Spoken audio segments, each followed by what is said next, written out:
स्वागत है सभी का अभिलाषा हिंदी एकेडमी में। देखते हैं अभिलाषा हिंदी एकेडमी की प्रस्तुति हिंदी साहित्य के इतिहास से संबंधित महत्वपूर्ण तथ्य।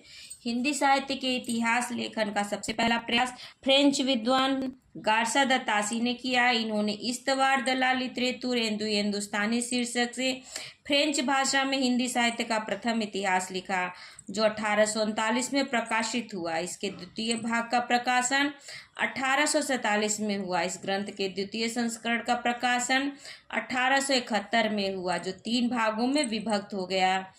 इनका साहित्य इतिहास ग्रंथ ब्रिटेन और आयरलैंड की प्राच्य साहित्य अनुवादक समिति की ओर से पेरिस में मुद्रित हुआ था। इस ग्रंथ में हिंदी उर्दू के अनुक्रम कवियों का वर्णन अंग्रेजी वर्णक्रम में है। इस ग्रंथ का हिंदी में अनुवाद डॉक्टर लक्ष्मी सागर वार्षणे ने हिंदुई साहित्य का इतिहास शीर्षक से किया है।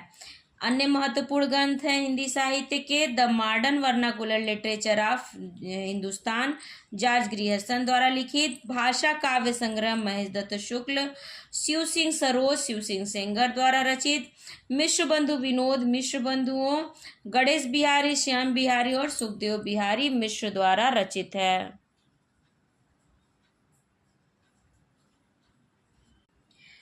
मिश्र बंधुओं ने अपना काल विभाजन इस प्रकार किया है। मिश्र बंधु विनोद में आरंभिक काल इसे 2 भागों में विभाजित किया है, 700 से 1343 विक्रमी संवत।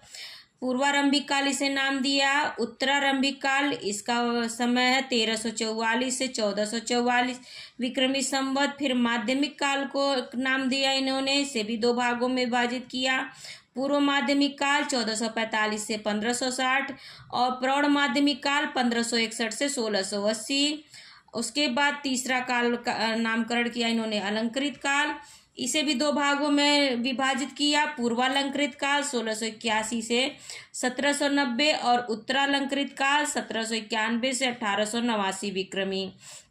चौथा भाग इन्होंने काल विभाजन किया अज्ञात काल का, और 5वां काल विभाजन किया परिवर्तन काल नाम से, जो कि 1890 से 1925 विक्रमी से लेकर 1926 विक्रमी से अब तक है।